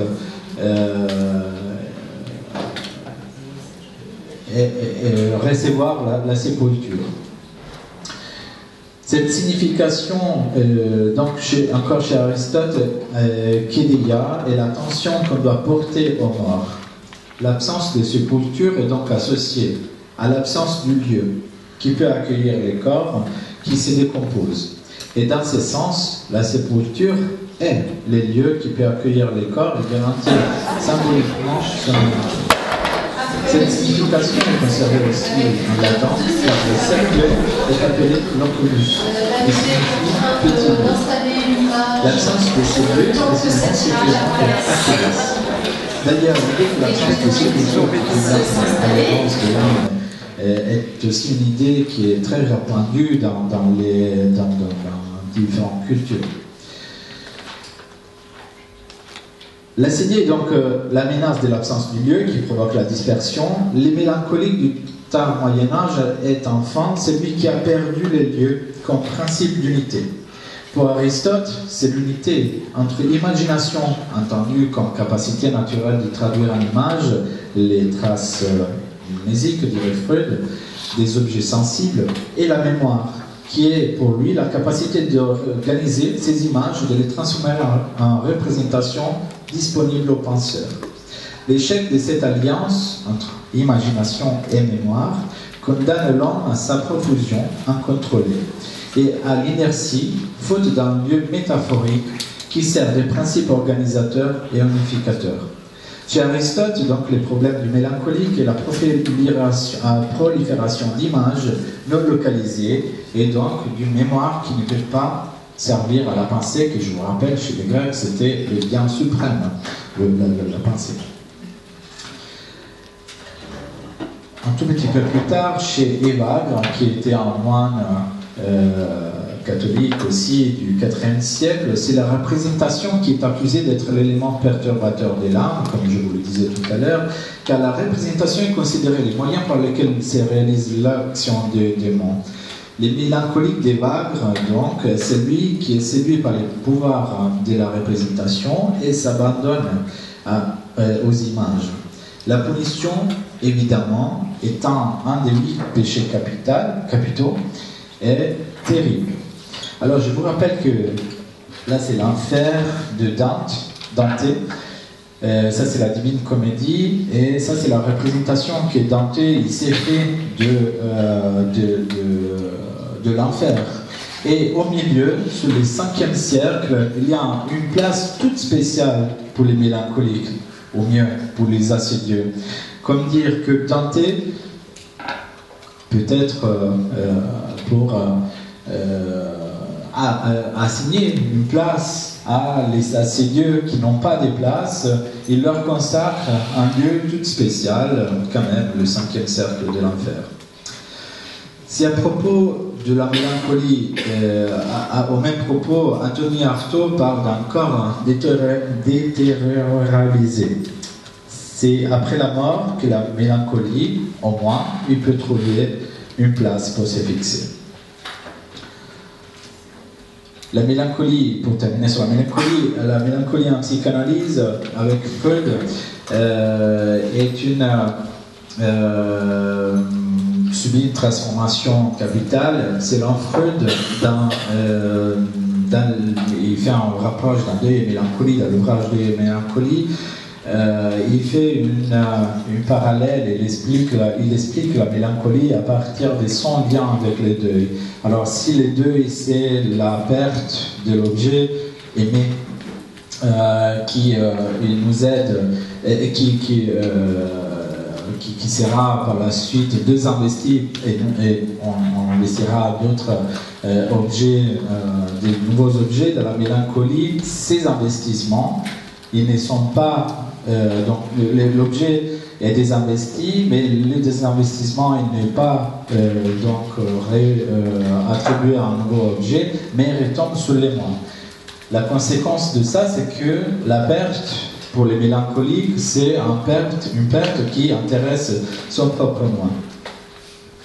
Et dès là, l'identification donc à l'objet déchet et à l'objet abandonné.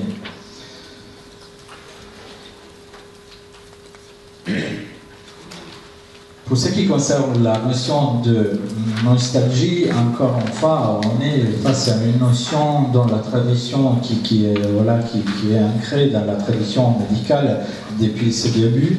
Là, déjà, les Grèces, on a parlé de l'Iliade tout à l'heure, l'Odyssée, c'est la continuation de l'histoire de l'Iliade, et donc toute l'histoire du retour après la guerre que l'Iliade décrit parle déjà de cette notion de nostalgie. L'histoire de la nostalgie, bien que comme la mélancolie est présente dans la littérature et les arts anciennes, est caractérisée par le désir de retourner au lieu d'origine, qui fait son apparition seulement autour de 1700 dans cette forme qu'on connaît de nostalgie dans cette définition. Mais déjà en 1600, d'autres appellations réunissaient au moins en partie des symptômes associés au mal du pays, ce qu'on appelait à l'époque mal du pays. La pathologie touchait les marins, qui étaient connus sous les noms de canicula. Il s'agissait d'une maladie qui attaquait souvent les marins lorsqu'ils naviguaient entre deux pôles, entre deux tropiques, et qui causait des délires violents. La première branche de la médecine qui s'occupe des effets de l'affection nostalgique fut la médecine militaire.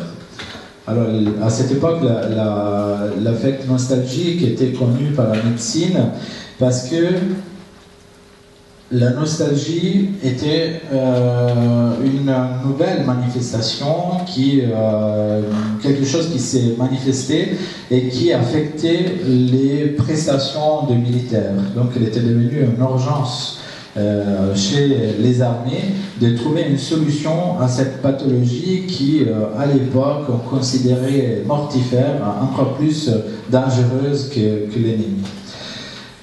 Au fil du temps, la nostalgie a pris un caractère même épidémiologique. Les premières épidémies de nostalgie officiellement reconnues en 1793, puis en Espagne au début du 19e siècle. Et à partir, le terme apparaît nostalgie, littéralement douleur du retour, devient une entité clinique officielle en 1688, grâce à la thèse de médecine de Jean Hofer, qui était donc un jeune docteur, il venait de soutenir sa thèse et de proposer cette nouvelle catégorie. Alors cette catégorie diagnostique-là va introduire une petite révolution dans la médecine. Parce que pour la première fois, on passe d'une médecine qui repérait dans les lieux du corps la cause de la maladie, on passe à une médecine qui déplace l'origine de la maladie, qui n'est plus un lieu physique, une partie du corps, mais un lieu naturel, le lieu d'origine. Et encore mieux, et encore plus révolutionnaire, l'idée que ces lieux, c'est pas tellement dans le lieu que la douleur s'inscrive, mais dans l'absence de ce lieu.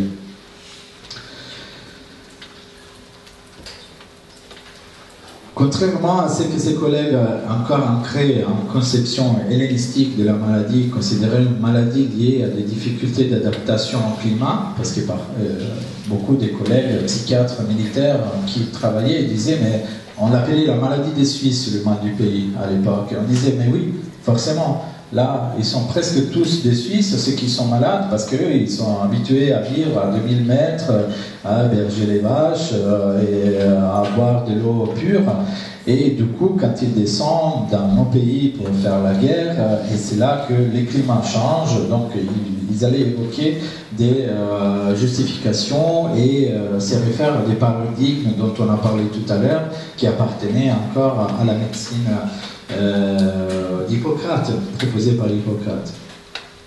Hoffer considère au contraire et propose un nouveau regard et il pose l'attention plutôt sur le fait que cette pathologie naît de la rupture du lien entre la personne, entre le malade et son milieu d'origine.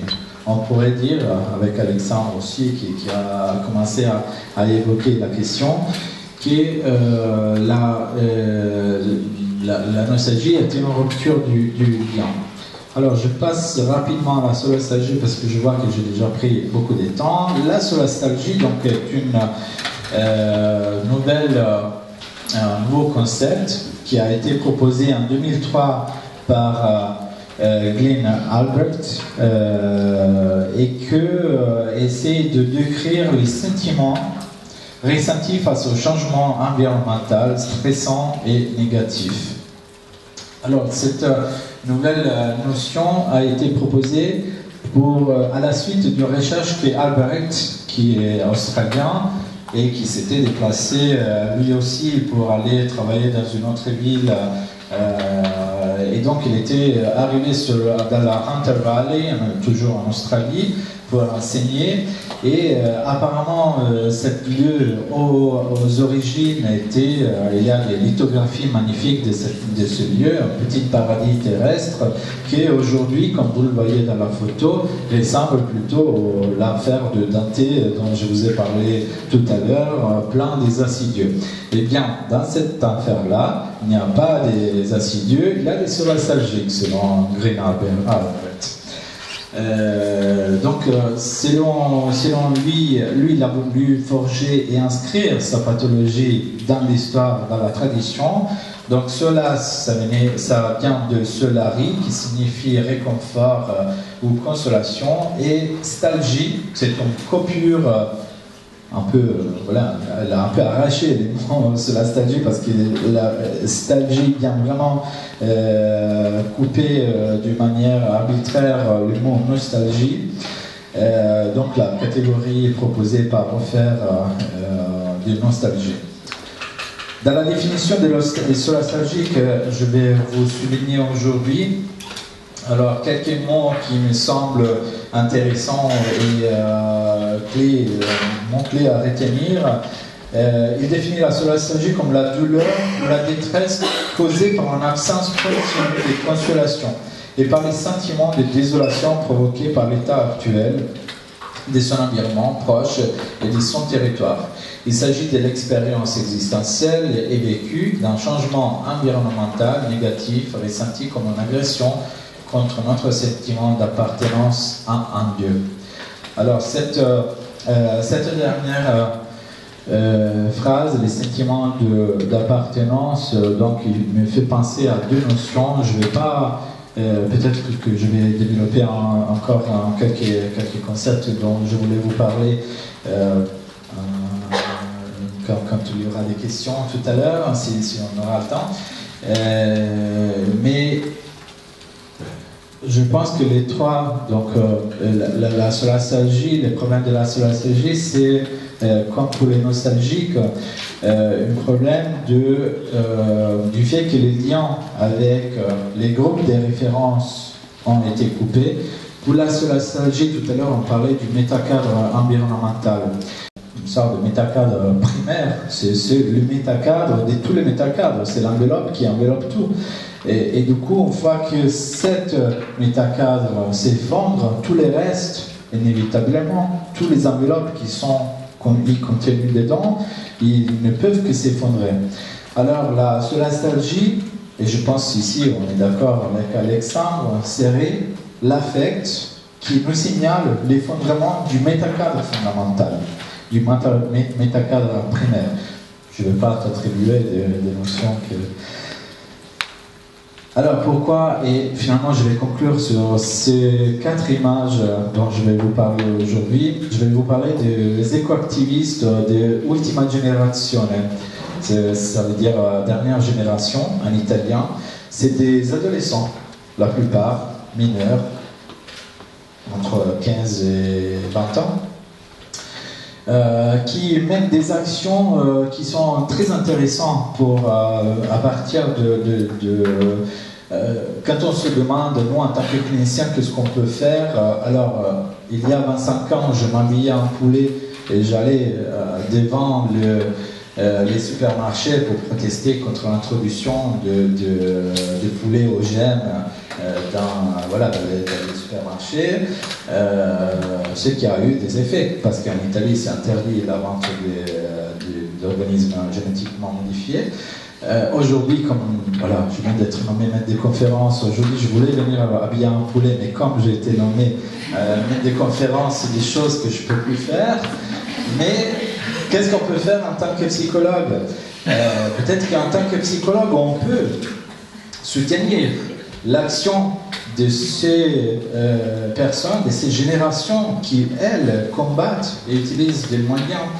Alors, à propos de éco-anxiété, tous les échos dont on a parlé tout à l'heure, là, ces adolescents, ils ont été appelés les éco-imbéciles.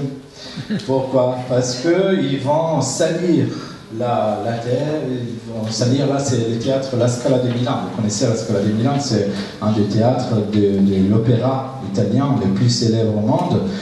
Jour de la première représentation de l'an, ils arrivent, ils jettent, ils salissent tout cet monument historique qui est les cœurs, qui est les représentants de quoi? Et encore, Ultima Generazione, le 21 mai 2023, ils rentrent dans la fontaine des Trevi et ils jettent du charbon végétal. Ça fait pas vraiment du mal. Comment? Les temps? Oui. Et encore, 3 janvier 2023, Sénat de la République italienne, Palazzo Madama, et ils jettent de la vernis lavable quand même. 3 heures plus tard, il était tout propre, ne vous inquiétez pas. Et encore, voiture de Andy Warhol, il prend de la farine et il jette sur cet ouvrage que 3 minutes plus tard était super propre aussi. Et voilà, ça c'est un autre groupe d'adolescents, Just Stop Oil. Je pense que vous l'aurez vu à la télé. Ils ont jeté de la soupe sur un tableau des Van Gogh, Les Tournesols, un des plus célèbres ouvrages. Alors là, on peut essayer en tant que psy, d'épauler, je pense, les raisons qui mènent et expliquer les raisons qui mènent. Là, on a parlé du métacadre environnemental comme les biens communs, ultimes, les plus grands qu'on a. Alors là, Glenn Arbert, l'Australien qui a proposé la notion de solastalgie, nous dit que pour lui, les problèmes, et son bouquin est intitulé Les émotions de la Terre, pour lui, les problèmes, c'est les émotions. Pour répondre aussi à la question que madame a posée tout à l'heure, est-ce que c'est par le biais cognitif? Est-ce que c'est par la représentation? Est-ce que c'est par les fantasmata dont est parlé Aristote qu'on peut effectivement faire face à ça? Glenn Arbert pense que non. Pour lui, le problème, c'est qu'on a de moins en moins de liens affectifs avec la planète, qu'on a on peut sortir de la maison, faire 50 km jusqu'au boulot, même s'il y a un orage, ne pas avoir un seul goutte d'eau sur nos manteaux. Pourquoi? Parce qu'on est déconnecté de la nature. Et cette déconnexion fait que l'expérience affective, donc les liens avec la nature, est abîmée et mise à mal. Alors là, ces jeunes, qu'est-ce qu'ils vont faire? Ils vont chercher et attaquer une autre type de bien commun, les seuls avec qui on a encore aujourd'hui un lien affectif. Hier, j'en parlais avec ma femme, Goda Boukchetit, psychologue aussi, de ça. Elle me disait, mais oui, c'est plus grave. Il a suscité beaucoup plus de scandales, beaucoup plus d'émotions. On a dépensé beaucoup d'argent quand il a eu l'incendie de Notre-Dame, plutôt que l'incendie qu'il y a 2 ans a brûlé un tiers de l'Australie. Et alors là, ces jeunes, ils vont s'attaquer et nous montrer les métacadres. Ils le font de la même manière et un miroir à la manière dont le dispositif néolibéral, comme l'appelle Marco Ligori, les dispositifs néolibéraux attaquent la planète. Donc sur les modalités orales et anales, la bouffe, la saleté, qui, en miroir, ils vont être reproposés pour susciter et pour revitaliser un lien affectif. Je vous remercie.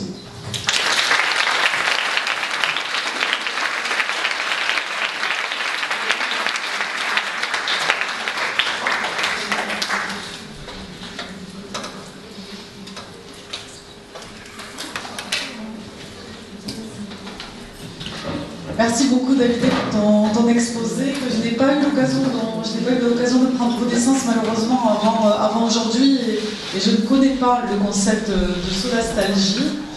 Par contre, je connais le concept de nostalgie et celui de mélancolie, fort heureusement. Ouf. Et du coup, voilà, j'avais 2 questions donc assez rapides parce qu'il faudrait qu'on puisse laisser la parole à la salle. Je me demandais en fait, donc tu as parlé de la mélancolie, de la question des humeurs qui sont liées aux saisons notamment. Enfin, voilà, que penses-tu de la dépression saisonnière? C'est la première question. S'il y a quelque chose à en penser ou si c'est une hérésie nosographique, enfin si on veut parler de nosographie, toujours est-il. Alors j'ai des questions plus sérieuses peut-être, notamment sur celle de nostalgie. En fait j'avais l'impression que tu considérais que la nostalgie, c'est un processus psychique qui est plutôt, alors je dirais pas délétère parce que c'est peut-être un terme fort, mais moi ce que j'ai compris de la nostalgie en général, donc on va avoir une discussion autour de ça, c'est que justement c'était la possibilité, la capacité d'investir justement un objet perdu pour pouvoir se le représenter. C'était aussi un indicateur de la représentation de l'objet perdu, étant entendu que la nostalgie, c'est aussi lié à l'objet maternel perdu, d'une certaine façon, enfin, l'objet premier. Et je voulais savoir, voilà, donc, quel lien tu établissais avec la mélancolie. Pour ma part, j'avais l'impression que la nostalgie, c'était presque aux antipodes de la mélancolie, parce que la mélancolie a pour objectif, entre guillemets, hein, si tant est qu'on puisse parler d'objectif, de s'accrocher à l'objet perdu et de le rendre immortel. Alors que la nostalgie, d'une certaine façon, c'est d'intégrer la perte de l'objet. Et voilà, je voulais savoir, et puis quel lien tu établissais avec la question de la crise écologique et de notre environnement par rapport à ton concept, enfin, qui n'est pas le tien, mais que tu as repris, dont tu t'es inspiré de solastalgie. Je te remercie, je ne sais pas si c'est clair, mais bon. Je vais essayer de répondre quelque chose en tout cas. Alors, pour ce qui concerne la dépression saisonnière, qu'est-ce que c'est la dépression saisonnière? C'est quand on est triste parce qu'il pleut. Peut-être. Alors là, c'est intéressant parce que là, tout à l'heure, on parlait d'affect, de l'importance de l'affect. L'affect, en psychanalyse, quelque chose qui a été un peu négligé, je trouve, qui est bien présent parce qu'on utilise tout le temps la fête, c'est notre outil principal, si vous voulez. La fête, dans les transferts, les contre-transferts, il passe quelque chose au niveau de, bien sûr, les représentations inconscientes, mais aussi les affects inconscients. Le transfert, c'est le transfert d'amour. Voilà. Mais la question de la fête aussi est quelque chose d'intéressant du point de vue. Moi, je me suis beaucoup occupé des transculturels, de l'anthropologie, parce que bon, si on travaille dans la clinique de l'exil, on est obligé de travailler avec l'anthropologie. L'anthropologie, qu'est-ce qu'elle nous dit? Que les sentiments, les affects, les émotions, finalement, sont quelque chose de culturellement déterminé. Et du coup, la dépression saisonnière, moi je ne suis pas voilà, comme un pédoc, je pense qu'il est en résonance directe, mais je peux porter mon expérience. Donc tout à l'heure j'ai évoqué ma femme qui est lituanienne, et donc la Lituanie, vous savez, c'est beaucoup plus au nord que l'Italie, d'où je viens. Et à l'époque, avant de connaître ma femme, j'étais triste quand il pleuvait. C'était la dépression directe. Et maintenant, 8 ans plus tard, j'ai appris à aimer et à apprécier, parce que j'ai habité un tout petit peu en Lituanie et j'ai vu les personnes qui ne sont pas forcément déprimées. Donc il y a un aspect aussi culturel lié aux affects.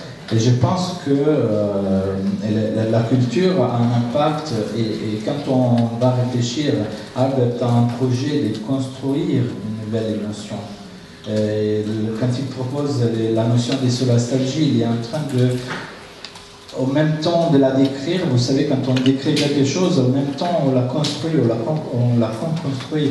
Et donc là, la fête aussi, c'est quelque chose qui n'est pas, certainement pas naturel au sens idéologique du terme. Je ne sais pas si j'ai répondu. Et la seconde question, alors moi je me suis occupé de nostalgie, et là je vous ai partagé un tout petit peu de mes réflexions par rapport à la recherche que j'avais faite sur la question du retour au pays d'origine. Dans ma thèse, dans ma recherche doctorale, j'avais donc exploré un peu le vécu de ceux qui revenaient au pays. Il y avait un médecin donc militaire qui il avait imaginé que la solution pour les nostalgiques, pour les militaires nostalgiques qui souffraient, ils se les laissaient littéralement mourir, c'était de les renvoyer au pays. Et il disait qu'après, dès qu'ils voyaient déjà de loin leur maison, ils étaient guéris et tout allait bien. Un autre médecin français qui s'appelait Percy, il avait appris que ça suffisait de promettre aux militaires, aux soldats qu'ils auraient pu revenir pour que les symptômes s'apaisent.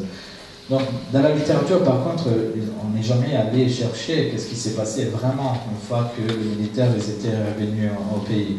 Moi, j'ai essayé de faire ça, d'aller voir qu'est-ce qui se passe pour les migrants une fois rentrés au pays, quel est le vécu, quel est leur état de santé. Et j'ai découvert que c'est pas si évident que ça de revenir au pays, et qu'il y a des pathologies qui peuvent se développer justement au moment où on revient au pays, et c'est la difficulté de réintégration qui peuvent causer de la souffrance, voire des pathologies. Pour ce qui concerne la nostalgie en particulier, tu m'as demandé si je pourrais faire un parallèle entre la mélancolie et la nostalgie. Alors moi j'ai essayé de définir une sorte de notion, la nostalgisation. J'en parle, ce terme par contre aussi Philippe utilise ce terme, mais dans un autre sens. Pour moi c'était, en fait quand un exilé part de chez soi, c'est souvent, parfois dans un certain nombre de cas, c'est parce qu'il quitte un pays et un lieu qui il ne sent plus déjà confortable, comme les sentiments nostalgiques. Le lieu a déjà quitté. Quel lieu? Le lieu idéal où il pourrait se réaliser, où il pourra mettre à bien tout son potentiel.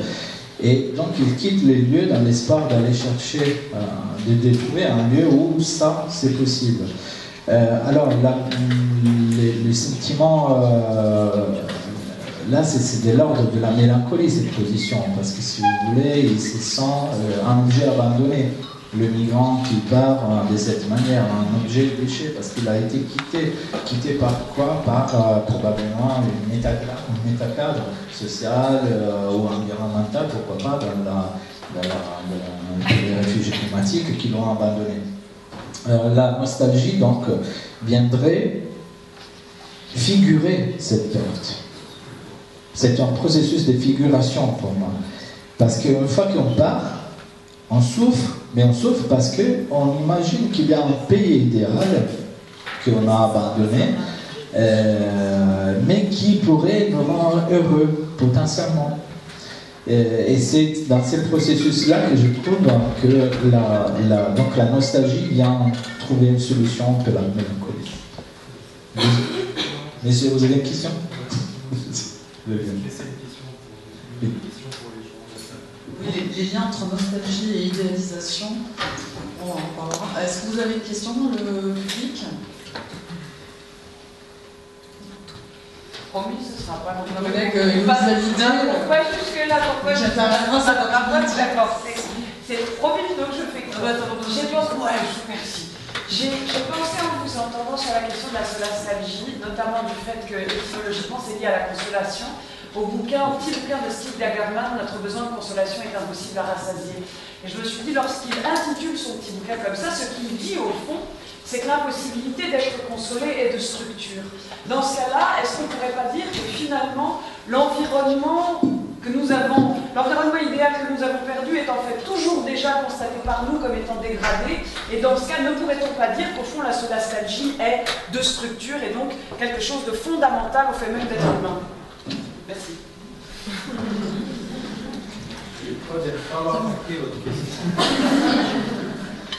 C'est-à-dire qu'on est tous touchés par la solastalgie, puisque notre besoin de consolation serait fondamentalement impossible à rassasier.